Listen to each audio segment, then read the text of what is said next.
Gurvel Singh motivational show ਵਿੱਚ hop global TV ਦੇ ਸਾਰੇ ਦਰਸ਼ਕਾਂ ਦਾ ਨਿੱਘਾ ਸਵਾਗਤ। ਤੇ ਦੋਸਤੋ, ਅੱਜ ਮੈਂ ਗੱਲ ਕਰਨੀ ਆ ਤੁਹਾਡੇ ਨਾਲ ਕਿ ਅਸੀਂ ਆਪਣੀ ਜੋ ਆਉਣ ਵਾਲੇ ਸਮੇਂ 'ਚ ਨੌਕਰੀ ਨੂੰ ਕਿਵੇਂ ਵਧੀਆ ਬਣਾ ਸਕਦੇ ਹਾਂ, ਸਾਡਾ ਜੋ ਆਉਣ ਵਾਲੇ ਸਮੇਂ 'ਚ ਨੌਕਰੀਆਂ ਕਿਸ ਤਰ੍ਹਾਂ ਦੀਆਂ ਰਹਿਣੀਆਂ ਔਰ ਕਿਵੇਂ ਆਪਾਂ ਉਹਦੇ ਵਿੱਚ ਸਫਲ ਹੋ ਸਕਦੇ ਹਾਂ। ਕਿਉਂਕਿ ਅੱਜ ਦੇ ਜ਼ਮਾਨੇ 'ਚ ਨੌਕਰੀ ਲੈ ਲੈਣਾ ਇਹ ਕੋਈ ਇੰਨਾ ਔਖਾ ਕੰਮ ਨਹੀਂ ਹੈ। ਹਰ ਇੱਕ ਬੰਦੇ ਨੂੰ ਚੰਗੀ ਜਾਂ ਮਾੜੀ ਨੌਕਰੀ ਮਿਲ ਹੀ ਜਾਂਦੀ ਹੈ, ਪਰ ਕਿਸੇ ਨੌਕਰੀ ਦੇ ਵਿੱਚ ਨਿਰੰਤਰ ਤਰੱਕੀ ਕਰਦੇ ਰਹਿਣਾ ਇਹ ਕੰਮ ਔਖਾ ਹੈ, ਮੁਸ਼ਕਲ ਹੈ। ਅਤੇ ਇਸ ਮੁਸ਼ਕਲ ਕੰਮ ਨੂੰ ਆਸਾਨ ਬਣਾਉਣ ਦੇ ਵਾਸਤੇ ਹੀ ਮੈਂ ਤੁਹਾਡੇ ਰੂਬਰੂ ਇਹ ਲੈ ਕੇ ਪ੍ਰੋਗਰਾਮ ਹੋਇਆ ਹਾਂ। ਅਤੇ ਤੁਸੀਂ ਸਭ ਤੋਂ ਪਹਿਲੇ ਤਾਂ ਅਜੇ ਤੱਕ ਜੇਕਰ ਇਸ ਚੈਨਲ ਨੂੰ ਸਬਸਕ੍ਰਾਈਬ ਨਹੀਂ ਕੀਤਾ ਤਾਂ ਤੁਸੀਂ ਸਾਡੇ ਚੈਨਲ ਨੂੰ ਸਬਸਕ੍ਰਾਈਬ ਕਰ ਦੇਵੋ ਜੀ। ਨਾਲ ਲੱਗਾ ਬੈਲ ਆਈਕਨ ਦਾ ਬਟਨ ਵੀ ਦਬਾ ਦੇਵੋ। ਔਰ ਜੇਕਰ ਤੁਸੀਂ ਫੇਸਬੁੱਕ 'ਤੇ ਇਸ ਪ੍ਰੋਗਰਾਮ ਨੂੰ ਦੇਖ ਰਹੇ ਹੋ ਤਾਂ ਉੱਥੇ ਵੀ ਸਾਡੇ ਪੇਜ ਨੂੰ ਲਾਈਕ ਵੀ ਕਰੋ, ਨਾਲ ਇਸ ਵੀਡੀਓ ਨੂੰ ਵੱਧ ਤੋਂ ਵੱਧ ਸ਼ੇਅਰ ਵੀ ਕਰੋ ਔਰ ਆਪਣੇ ਕਮੈਂਟਸ ਅੱਗੇ ਅਸੀਂ ਕਿਸ ਵਿਸ਼ੇ 'ਤੇ ਹੋਰ ਵੀਡੀਓ ਲੈ ਕੇ ਆਈਏ ਉਹ ਵੀ ਜ਼ਰੂਰ ਦਿਓ। ਅਤੇ ਆਓ ਹੁਣ ਆਪਾਂ ਗੱਲ ਕਰਦੇ ਹਾਂ। ਕਿਉਂਕਿ ਅੱਜ ਤੋਂ ਪਹਿਲੇ ਦਾ ਸਮਾਂ ਇਹੋ ਜਿਹਾ ਹੁੰਦਾ ਸੀਗਾ ਕਿ ਉਦੋਂ ਨੌਕਰੀਆਂ ਘੱਟ ਹੁੰਦੀਆਂ ਸੀ, ਨੌਕਰੀ ਕਰਨ ਦੀ ਕਲਾ ਬਾਰੇ ਜਾਣਕਾਰੀ ਵੀ ਘੱਟ ਸੀ। ਅਸਲ 'ਚ ਨੌਕਰੀ ਲੈਣੀ ਹੋਰ ਚੀਜ਼ ਹੈ, ਨੌਕਰੀ ਕਰਨਾ ਇਹ ਹੋਰ ਚੀਜ਼ ਹੁੰਦਾ ਵਾ। ਦੋਵਾਂ 'ਚ ਜ਼ਮੀਨ ਅਸਮਾਨ ਦਾ ਫਰਕ ਹੁੰਦਾ ਹੈ। ਔਰ ਜਦੋਂ ਕਿਸੇ ਬੰਦੇ ਨੂੰ ਨੌਕਰੀ 'ਤੇ ਮਿਲ ਜਾਂਦੀ ਹੈ ਪਰੰਤੂ ਉਸ ਨੌਕਰੀ ਨੂੰ ਕਰਨ ਦੀ ਕਲਾ ਨਹੀਂ ਆਉਂਦੀ ਤਾਂ ਉਹ ਨੌਕਰੀ ਉਸ ਲਈ ਮਜ਼ਾ ਦੀ ਬਜਾਏ ਸਜ਼ਾ ਬਣ ਜਾਂਦੀ ਹੈ। ਅੱਜ ਤੁਸੀਂ ਜਿੰਨੇ ਵੀ ਲੋਕ ਦੇਖਦੇ ਹੋ ਨਾ, ਆਲਮੋਸਟਲੀ ਉਹਨਾਂ 'ਚੋਂ ਬਹੁਤ ਸਾਰੇ ਲੋਕ ਉਸ ਨੌਕਰੀ ਨੂੰ ਅਣਮੰਨੇ ਮਨ ਦੇ ਨਾਲ ਕਰ ਰਹੇ। ਤਨਖਾਹਾਂ ਘੱਟ ਹੈ, ਤਰੱਕੀ ਨਹੀਂ ਮਿਲ ਰਹੀ, ਮੇਨ ਇਹੀ ਚੀਜ਼ ਆਉਂਦੀ ਹੈ। ਅਤੇ ਪਹਿਲੀ ਗੱਲ ਤਾਂ ਇਹ ਯਾਦ ਰੱਖੋ ਕਿ ਕੋਈ ਵੀ ਨੌਕਰੀ ਲੈਣ ਲਈ ਆਮ ਲੋਕ ਕੀ ਕਰਦੇ ਹੈ, ਉਹ ਸਭ ਤੋਂ ਪਹਿਲੇ ਤਾਂ ਜਾਂਦੇ ਹੈ ਔਰ ਦੇਖਦੇ ਨੇ ਕਿ ਕਿੱਥੇ ਕਿੱਥੇ ਨੌਕਰੀ ਦੀ ਵੈਕੈਂਸੀਜ਼ ਨਿਕਲੀਆਂ ਹੋਈਆਂ, ਉੱਥੇ ਜਾਂਦੇ ਹੈ, ਜਾ ਕੇ ਇੰਟਰਵਿਊ ਦਿੰਦੇ ਹੈ। ਇੰਟਰਵਿਊ ਦੇਣ ਤੋਂ ਬਾਅਦ ਫਿਰ ਜਿਹੜੀ ਵੀ ਜਿਸ ਤਰ੍ਹਾਂ ਦੀ ਨੌਕਰੀ ਮਿਲਦੀ ਹੈ ਉਸ ਨੂੰ ਜੁਆਇਨ ਕਰ ਲੈਂਦੇ ਹੈ। ਤੁਸੀਂ ਇਹ ਗਲਤੀ ਨਹੀਂ ਕਰਨੀ, ਕਿਉਂਕਿ ਤੁਸੀਂ ਇਹ ਨਹੀਂ ਕਿ ਨੌਕਰੀ ਮਿਲੀ ਅਤੇ ਜੁਆਇਨ ਕਰ ਲਿਆ ਅਤੇ ਹੁਣ ਕਹਾਣੀ ਖਤਮ ਹੋ ਗਈ। ਜੇਕਰ ਕਹਾਣੀ ਨੌਕਰੀ ਮਿਲਦਿਆਂ ਹੀ ਖਤਮ ਹੋ ਗਈ ਅਤੇ ਉਹ ਕਹਾਣੀ ਹੋਰ ਕਿਸੇ ਦੀ ਨਹੀਂ, ਤੁਹਾਡੀ ਕਹਾਣੀ ਖਤਮ ਹੋਏਗੀ। ਹਾਂ, ਨੌਕਰੀ ਮਿਲਣ ਤੋਂ ਬਾਅਦ ਹੁਣ ਤੁਸੀਂ ਉਸ ਆਪਣੇ ਕੈਰੀਅਰ ਦੀ ਪੂਰੀ ਵਾਗਡੋਰ ਆਪਣੇ ਹੱਥ 'ਚ ਲੈਣੀ ਹੈ। ਤੁਸੀਂ ਉਸ ਦੇ ਜਗ੍ਹਾ 'ਤੇ ਵਨ ਮੈਨ ਕੰਪਨੀ ਬਣ ਕੇ ਕੰਮ ਕਰਨਾ ਹੈ। ਜਿਸ ਤਰ੍ਹਾਂ ਕੋਈ ਕੰਪਨੀ ਕਿਸੇ ਦੂਸਰੀ ਜਗ੍ਹਾ 'ਤੇ ਸਰਵਿਸਿਜ਼ ਪ੍ਰੋਵਾਈਡ ਕਰਦੀ ਹੈ ਅਤੇ ਉਹਦੀ ਇੱਕ ਕੋਸ਼ਿਸ਼ ਹੁੰਦੀ ਹੈ ਕਿ ਮੈਂ ਐਸੀਆਂ ਸਰਵਿਸਿਜ਼ ਪ੍ਰੋਵਾਈਡ ਕਰਾਂ ਕਿ ਲੋਕ ਕਹਿਣ ਉਹ ਇੱਕ ਨੰਬਰ ਕੰਪਨੀਆਂ, ਉਸ ਵਰਗੀਆਂ ਸਰਵਿਸਿਜ਼ ਹੋਰ ਕੋਈ ਨਹੀਂ ਦੇ ਸਕਦਾ। ਇਹ ਤੁਹਾਡੇ ਅੰਦਰ ਹੋਣਾ ਚਾਹੀਦਾ ਹੈ। ਔਰ ਇੱਕ ਚੀਜ਼ ਯਾਦ ਰੱਖਣੀ ਚਾਹੀਦੀ ਹੈ, ਪਹਿਲੇ ਇਹ ਦੇਖਣਾ ਹੈ ਕਿ ਮੈਂ ਕਿਸ ਕੰਮ ਲਈ ਪੈਦਾ ਹੋਇਆ ਹਾਂ, ਕੀ ਕੰਮ ਮੈਂ ਕਰ ਸਕਦਾ ਹੈ, ਮੇਰੀ ਕੁਆਲੀਫਿਕੇਸ਼ਨ, ਮੇਰੇ ਗੁਣ, ਮੇਰੀ ਯੋਗਤਾ ਕੀ ਹੈ। ਜੇਕਰ ਉਹ ਤੁਸੀਂ ਦੇਖ ਕੇ ਨਹੀਂ ਚੱਲਦੇ ਤਾਂ ਫੇਰ ਗੱਲ ਨਹੀਂ ਬਣਨੀ, ਕਿਉਂਕਿ ਇਸ ਦੁਨੀਆ 'ਤੇ ਗੁਣਾਂ ਨੂੰ ਸਲਾਮ ਹੈ, ਦੂਸਰੇ ਨੂੰ ਨਹੀਂ। ਜੇਕਰ ਇਸ ਤਰ੍ਹਾਂ ਤੁਸੀਂ ਬਿਨਾਂ ਕੁਝ ਸੋਚੇ ਸਮਝੇ ਕਿਸੇ ਨੌਕਰੀ ਲਈ ਜਾ ਰਹੇ ਹੋ ਅਤੇ ਤੁਸੀਂ ਸਮਝ ਲਓ ਉਸ ਬਾਜ਼ਾਰ 'ਚ ਭਟਕ ਰਹੇ ਹੋ, ਜਾਂ ਤੁਸੀਂ ਐਸੇ ਮਲਾਹ ਹੋ ਜਿਸ ਦੀ ਬੇੜੀ ਦਰਿਆ ਦੇ ਵਿੱਚ ਤੇ ਠਿੱਲ ਗਈ ਹੈ, ਪਰ ਉਸ ਮਲਾਹ ਦੇ ਕੋਲ ਉਸ ਬੇੜੀ ਨੂੰ ਕੋਈ ਡਾਇਰੈਕਸ਼ਨ ਦੇਣ ਲਈ ਕੋਈ ਚੱਪੂ ਨਹੀਂ ਹੈ, ਕੋਈ ਪਤਵਾਰ ਨਹੀਂ ਹੈ। ਉਹ ਬੇੜੀ ਦੱਸੋ ਕਿੱਥੇ ਜਾਏਗੀ? ਉਹ ਭਟਕਦਾ ਰਹੇਗਾ, ਬਰਬਾਦ ਹੋ ਜਾਏਗਾ।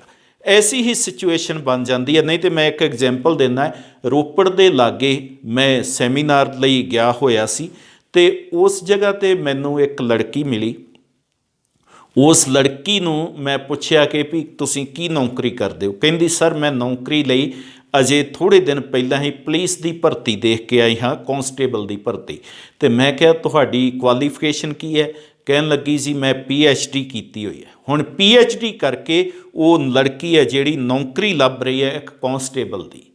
ਜ਼ਰਾ ਸੋਚੋ, ਜਦ ਕਿ ਉਹਦੀ ਸਮਰੱਥਾ ਕੁਛ ਹੋਰ ਹੈ, ਪਰੰਤੂ ਉਹਨੇ ਆਪਣੀ ਯੋਗਤਾ ਨੂੰ ਨਹੀਂ ਪਛਾਣਿਆ ਕਿ ਮੇਰੀ ਯੋਗਤਾ, ਮੇਰੀ ਸਮਰੱਥਾ ਮੈਨੂੰ ਕਿੱਥੇ ਲੈ ਕੇ ਜਾ ਰਹੀ ਹੈ। ਹਾਂ, ਇਹਦੇ ਵਿੱਚ ਕੋਈ ਸ਼ੱਕ ਨਹੀਂ ਕਿ ਅੱਜ ਪਰਿਵਰਤਨਸ਼ੀਲ ਯੁੱਗ ਹੈ ਔਰ ਇਹਦੇ ਵਿੱਚ ਨੌਕਰੀਆਂ ਵੀ ਬਦਲਦੀਆਂ ਰਹਿੰਦੀਆਂ ਨੇ।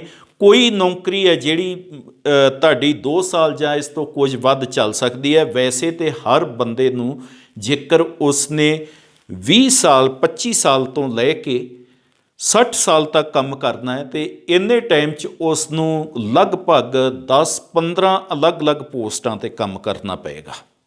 ਇਹ ਪਹਿਲੇ ਤਾਂ ਮੈਂਟਲੀ ਪ੍ਰਪੇਅਰ ਹੋਣਾ ਪਏਗਾ।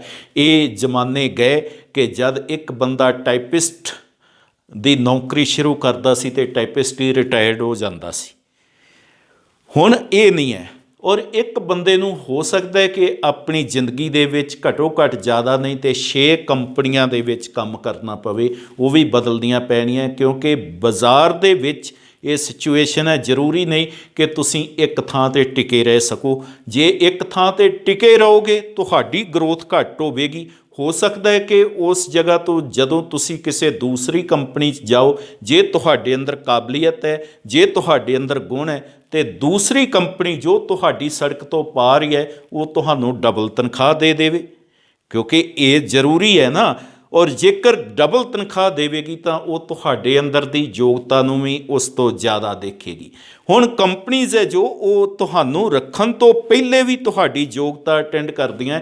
ਕਿਉਂਕਿ ਮੇਰੇ ਇੱਕ ਸਟੂਡੈਂਟ ਹੀ ਹਰਿਦੁਆਰ ਦੇ ਰਹਿਣ ਵਾਲੇ ਸਨ ਅਤੇ ਇੱਕ ਦਿਨ ਉਹ ਸਟੂਡੈਂਟ ਮੈਨੂੰ ਮਿਲੇ ਅਤੇ ਮੈਂ ਉਹਨਾਂ ਨੂੰ ਪੁੱਛਿਆ ਕਿ ਤੁਸੀਂ ਕਿੱਥੇ ਕੰਮ ਕਰਦੇ ਹੋ, ਅਤੇ ਉਹਨਾਂ ਨੇ ਬਹੁਤ ਅੱਛੀ ਕੰਪਨੀ 'ਚ ਜਿਹੜਾ ਸੀਗਾ ਉਹ CEO ਦੇ ਪਦ 'ਤੇ ਸੀ। ਉਹਨਾਂ ਦੱਸਿਆ ਮੈਂ ਉਸ ਕੰਪਨੀ 'ਚ CEO ਦੇ ਪਦ 'ਤੇ ਨੌਕਰੀ ਕਰ ਰਿਹਾ ਅਤੇ ਮੈਨੂੰ ਘੱਟੋ ਘੱਟ ਜਿਹੜਾ ਵਾ ਉਹ 1.5 ਲੱਖ ਰੁਪਈਆ ਮਹੀਨੇ ਦੀ ਤਨਖਾਹ ਦੇ ਰਿਹਾ। ਅਤੇ ਮੈਂ ਕਿਹਾ ਇਸ ਲਈ ਤੁਹਾਡੀ ਜਿਹੜੀ ਹੈ ਉਹ ਸਿਲੈਕਸ਼ਨ ਕਿਵੇਂ ਹੋਈ, ਅਤੇ ਜੋ ਉਹਨੇ ਸਿਲੈਕਸ਼ਨ ਵਾਲੀ ਗੱਲ ਦੱਸੀ ਉਹ ਮੈਂ ਤੁਹਾਨੂੰ ਦੱਸਾਂ ਤੁਸੀਂ ਹੈਰਾਨ ਹੋਵੋਗੇ। ਉਹ ਕਹਿਣ ਲੱਗੇ ਕਿ ਜਦੋਂ ਮੈਂ ਇੰਟਰਵਿਊ ਦੇਣ ਲਈ ਗਿਆ ਉਸ ਕੰਪਨੀ ਦੇ ਵਿੱਚ ਅਤੇ ਉੱਥੇ ਹੋਰ ਵੀ 20-25 ਲੋਕ ਬੈਠੇ ਹੋਏ ਸੀ ਨੌਜਵਾਨ ਇੰਟਰਵਿਊ ਦੇਣ ਲਈ, ਪਰੰਤੂ ਉਸ ਜਗ੍ਹਾ 'ਤੇ ਮੈਂ ਕੀ ਦੇਖਿਆ ਕਿ ਦਿਨ ਦੇ ਸਮੇਂ ਹੀ ਬਲਬ ਚੱਲ ਰਹੇ ਨੇ ਔਰ ਜਿਨ੍ਹਾਂ ਕਮਰਿਆਂ ਦੇ ਵਿੱਚ ਕੋਈ ਵੀ ਬੰਦਾ ਨਹੀਂ ਉਹ ਕਮਰਿਆਂ 'ਚ ਪੰਖੇ ਵੀ ਚੱਲ ਰਹੇ। ਜਿਹੜੇ ਉਹਨਾਂ ਦੇ ਟੇਬਲ ਸੀਗਾ ਅਤੇ ਚੇਅਰ ਸੀ ਉਹ ਐਨ ਰਸਤੇ ਦੇ ਵਿਚਕਾਰ ਪਈਆਂ ਹੋਈਆਂ ਸੀ। ਇੱਕ ਪਾਸੇ ਪਾਣੀ ਦੀ ਟੈਪ ਵੀ ਚੱਲ ਰਹੀ ਸੀਗੀ ਜਦ ਕਿ ਉਹ ਪਾਣੀ ਖਰਾਬ ਹੁੰਦਾ ਜਾ ਰਿਹਾ ਸੀ। ਇਹ ਸਾਰੀਆਂ ਚੀਜ਼ਾਂ ਮੈਂ ਦੇਖੀਆਂ ਔਰ ਉਹ ਦੇਖਣ ਤੋਂ ਬਾਅਦ ਕੀ ਹੈ ਕਿ ਮੈਂ ਸਭ ਤੋਂ ਪਹਿਲੇ ਤਾਂ ਜਾ ਕੇ ਰਸਤੇ ਦੇ ਵਿੱਚ ਜੋ ਪਏ ਟੇਬਲ ਸੀਗੇ ਚੇਅਰ ਸੀ ਜਦ ਮੈਂ ਗਿਆ ਅਤੇ ਮੈਂ ਉਹ ਹਟਾ ਦਿੱਤੇ, ਜਦ ਕਿ ਬਾਕੀਆਂ ਨੇ ਉਹ ਕੰਮ ਨਹੀਂ ਕੀਤਾ ਸੀ। ਫਿਰ ਉਸ ਤੋਂ ਬਾਅਦ ਮੈਂ ਦੇਖਿਆ ਕਿ ਬਾਕੀ ਦੇ ਕਮਰਿਆਂ ਦੇ ਵਿੱਚ ਜਿਹੜਾ ਹੈ ਉਹ ਕੋਈ ਵੀ ਬੰਦਾ ਤਾਂ ਨਹੀਂ ਸੀ, ਪਰ ਪੰਖੇ ਵੀ ਚੱਲ ਰਹੇ ਆ, ਲਾਈਟਾਂ ਵੀ ਜਲ ਰਹੀਆਂ। ਮੈਂ ਉਹ ਲਾਈਟਾਂ ਅਤੇ ਪੰਖੇ ਬੰਦ ਕਰ ਦਿੱਤੇ। ਫਿਰ ਉਸ ਤੋਂ ਬਾਅਦ ਮੈਂ ਪਾਣੀ ਦੀਆਂ ਜੋ ਟੈਪਸ ਖੁੱਲ੍ਹੀਆਂ ਹੋਈਆਂ ਸੀ ਉਹ ਵੀ ਬੰਦ ਕਰ ਦਿੱਤੀਆਂ। ਕਹਿੰਦਾ ਜਦ ਮੈਂ ਅੰਦਰ ਗਿਆ ਅਤੇ ਜੋ ਉਸ ਕੰਪਨੀ ਦਾ ਬੋਰਡ ਸੀਗਾ ਜਿਹੜੇ ਇੰਟਰਵਿਊ ਲੈ ਰਹੇ ਸੀ ਉਹਨਾਂ ਨੇ ਮੇਰੇ ਤੋਂ ਕੋਈ ਸਵਾਲ ਨਾ ਪੁੱਛਿਆ। ਉਹਨਾਂ ਨੇ ਇੰਨਾ ਹੀ ਕਿਹਾ ਕਿ ਤੁਹਾਡੇ ਲਈ ਇਹ ਨੌਕਰੀ ਪੱਕੀ, ਤੁਸੀਂ ਇਸ ਨੂੰ ਜੁਆਇਨ ਕਰੋ, ਔਰ ਬਾਕੀਆਂ ਨੂੰ ਛੱਡ ਦਿੱਤਾ। ਔਰ ਉਹਨਾਂ ਨੂੰ ਮੈਂ ਕਿਹਾ ਕਿ ਤੁਸੀਂ ਮੇਰੇ ਤੋਂ ਕੋਈ ਸਵਾਲ ਕਿਉਂ ਨਹੀਂ ਪੁੱਛਿਆ, ਕੁਝ ਪੁੱਛੋ ਤਾਂ ਸਹੀ ਨਾ, ਤਾਂ ਰੱਖੋ। ਉਹ ਕਹਿੰਦੇ ਨਹੀਂ, ਅਸੀਂ ਇਹ ਜੋ ਪੰਖੇ ਆਪ ਛੱਡੇ ਹੋਏ ਸੀ, ਅਸੀਂ ਜੋ ਲਾਈਟਾਂ ਸੀ ਆਪ ਜਲਾਈਆਂ ਹੋਈਆਂ ਸੀ, ਅਸੀਂ ਫਰਨੀਚਰ ਆਪ ਬਖੇਰਿਆ ਹੋਇਆ ਸੀ, ਇਹ ਜਾਣਨ ਲਈ ਕਿ ਅਸੀਂ ਉਹ ਕੋਈ ਤਾਂ ਇੰਨੇ ਕੈਂਡੀਡੇਟਸ 'ਚੋਂ ਹੋਵੇਗਾ ਜੋ ਇਹਨਾਂ ਚੀਜ਼ਾਂ ਦੀ ਪਰਵਾਹ ਕਰਨੀ ਜਾਣਦਾ ਹੋਵੇਗਾ। ਬਾਕੀ ਦੇ ਆਏ ਆ ਕੇ ਬੈਠ ਗਏ ਪਰ ਉਹਨਾਂ ਕਿਸੇ ਨੇ ਇਹਨਾਂ ਦੀ ਪਰਵਾਹ ਨਹੀਂ ਕੀਤੀ। ਅਤੇ ਅਸੀਂ ਕਿਹਾ ਇਹਨਾਂ ਨੂੰ ਸਿਰਫ ਆਪਣੀ ਨੌਕਰੀ ਦਾ ਫਿਕਰ ਹੈ, ਸਾਡੀ ਕੰਪਨੀ ਦਾ ਨਹੀਂ। ਪਰ ਤੁਹਾਡੇ ਵਿੱਚੋਂ ਸਾਨੂੰ ਇਹ ਚੀਜ਼ ਮਿਲੀ ਕਿ ਤੁਹਾਨੂੰ ਸਾਡੀ ਕੰਪਨੀ ਦਾ ਫਿਕਰ ਹੈ, ਤੁਸੀਂ ਕੰਪਨੀ ਦੀ ਕੋਈ ਵੀ ਚੀਜ਼ ਵੇਸਟ ਨਹੀਂ ਹੋਣ ਦਿਓਗੇ, ਸਾਨੂੰ ਐਸਾ ਕੈਂਡੀਡੇਟ ਚਾਹੀਦਾ। ਇਸ ਲਈ ਦੋਸਤੋ ਮੈਂ ਇਹੀ ਚੀਜ਼ ਕਹਾਂਗਾ ਕਿ ਜ਼ਿੰਦਗੀ ਦੇ ਵਿੱਚ ਇਹ ਜੋ ਨੌਕਰੀਆਂ ਦਾ ਬਾਜ਼ਾਰ ਹੈ ਇਹ ਬਹੁਤ ਵੱਡਾ ਹੈ, ਪਰ ਇਹਦੇ 'ਚ ਤੁਹਾਨੂੰ ਆਪਣੀ ਵਾਗਡੋਰ ਆਪਣੇ ਹੱਥ 'ਚ ਲੈਣੀ ਪੈਣੀ ਹੈ। ਇਹਦੇ ਵਿੱਚ ਤੁਹਾਨੂੰ ਨੌਕਰੀਆਂ ਬਦਲਣੀਆਂ ਪੈ ਸਕਦੀਆਂ ਹੈ, ਬਹੁਤ ਸਾਰੀਆਂ ਆਪਸ਼ਨਸ ਲੈ ਕੇ ਚੱਲਣਾ ਪਵੇਗਾ। ਇਹ ਨਹੀਂ ਕਿ ਇੱਕ ਮਿਲ ਗਈ ਅਤੇ ਉਸ ਤੋਂ ਬਾਅਦ ਸੋਚ ਲਿਆ ਕਿ ਹੁਣ ਕੁਝ ਨਹੀਂ ਹੋਣ ਵਾਲਾ, ਕਿਉਂਕਿ ਨੌਕਰੀਆਂ ਦੇ ਬਾਜ਼ਾਰ ਅਤੇ ਸ਼ੇਅਰ ਬਾਜ਼ਾਰ 'ਚ ਉਤਰਾਵ ਚੜਾਵ ਹੈ ਜੋ ਇਹ ਨਿਰੰਤਰ ਚੱਲਦੇ ਰਹਿਣਗੇ। ਆਉਣ ਵਾਲੇ ਸਮੇਂ ਦੇ ਵਿੱਚ ਇਹ ਰੁਕਣੇ ਨਹੀਂ ਹੈ। ਤੁਸੀਂ ਅੱਗੇ ਕਿੰਨਾ ਵੱਧ ਰਹੇ ਹੋ, ਕਿਉਂਕਿ ਮੈਂ ਐਸੇ ਲੋਕ ਵੀ ਦੇਖੇ ਆ ਜੋ ਪਹਿਲਾਂ ਤਾਂ ਇੱਕ ਅੱਛੀ ਉੱਪਰਲੀ ਨੌਕਰੀ 'ਤੇ ਹੁੰਦੇ ਆ, परंतु कुछ टाइम बाद वो उस नौकरी तो हेठां बहुत नीचे जाके नीचली नौकरी ते चले जाते हैं। ऐसा नहीं होना चाहिए। तुसीं निरंतर अगे वधन की प्लैनिंग किवें लैके चल सकते हो, ਤੁਹਾਡੀ नौकरी ਦੇ ਵਿੱਚ स्टैप बाय स्टैप ਤੁਸੀਂ ਅੱਗੇ ਕਿਵੇਂ ਵਧੋਗੇ, ਕੀ ਗੇਨ ਕਰੋਗੇ, लॉस ਤੇ नहीं कुछ कर रहे। और याद रखो जेकर ਤੁਹਾਡੀਆਂ ਜ਼ਿੰਮੇਵਾਰੀਆਂ लॉस हो रही तो ਤੁਸੀਂ बहुत कुछ लॉस कर रहे हो, क्योंकि सैलरी है जो ये ਤੁਹਾਡੀਆਂ रिस्पोंसिबिलिटीज़ ते निर्भर करेगी। ਤੁਹਾਡੇ ਕੋਲ रिस्पोंसिबिलिटीज़ किन्नियां है, इस चीज़ ते निर्भर नहीं करेगी कि ਤੁਸੀਂ ਕੰਮ किन्ना कर रहे हो। ਕੰਮ हो सकता है कि आने वाले समय च मशीनां ने बहुत सारा संभाल लिया तो होर भी संभाल लैणगियां। मशीनां काम बहुत संभाल रही, पर काम की बजाय रिस्पोंसिबिलिटी जिम्मेवारियां तुसीं जिम्मेवारी किवें उस कंपनी च निभा सकते हो। जेकर तुसीं जिम्मेवारी निभाउण वाले बन गए तो कंपनियां तुहानूं अगे वधाउण वालियां बनगियां। और जेकर जदों तुसीं किसी भी कंपनी च जिम्मेवारी तो रिस्पोंसिबिलिटी तो 2 पैर पिछे पुट्टे तो कंपनी तुहाडे तो 5 पैर पिछे पुट्टदिआं 5 मिनट नहीं लगाएगी, 5 मिनट भी नहीं लगाएगी। हाँ, मैं ये भी चीज़ कह देवां, तुहाडी नौकरी इसे तरह ही है जिवें एक संतरे का पौधा। एक संतरे के पौधे तो तुसी कितना चिर फ्रूट खा सकते हो, 5 साल, 7 साल, 10 साल। हो सकता है एक समय वो पौधा तुहानूं फ्रूट देना बंद कर देवे। इसलिए तुहानूं नाल होर ऑप्शनस लैके चलनियां पैणगियां। तुसीं वध तो वध जिहड़ा वा वो कमाई वाले बनो कि वध तो वध कमाई किवें कर सकते हो। क्योंकि याद रखो आने वाले ज़माने में ना काम आएगा माई ना भाई, जे काम आएगी तो वो तुम्हारी कमाई, और जे नहीं होगी कमाई तो छोड़ जाएगी लुगाई। इसलिए जेकर तुसीं चाहुंदे हो भाई भी तुहाडे बने रहन, दुश्मन भी तुहाडे भाईतादी बन गए जद कमा रहे हो। जदों बंदा नहीं ना कमा रहा हुंदा, जद उहदी कमाई घटदी है तो उहदे माँ प्यो भी कह दिंदे आ पुत्त नहीं ये कपुत्त है। और कितना भी कपुत्त क्यों ना होवे, जे वो पैसे घर लैके आ रहा उन्होंने माँ प्यो भी कहिंदे आ ये चंगा यही पुत्त है। क्योंकि पैसे की वैल्यू है, पैसे की वैल्यू नूं तुसीं कदे भी दरकार नहीं सकते। और पैसा आने वाले समय चंगे ते गुणी लोकां लई कमाउणा बहुत सौखा होएगा। और जिन्हां लोकां दे कोल कोई गुण नहीं होणगे उन्होंने लेबरमैन बन के काम करना पवेगा।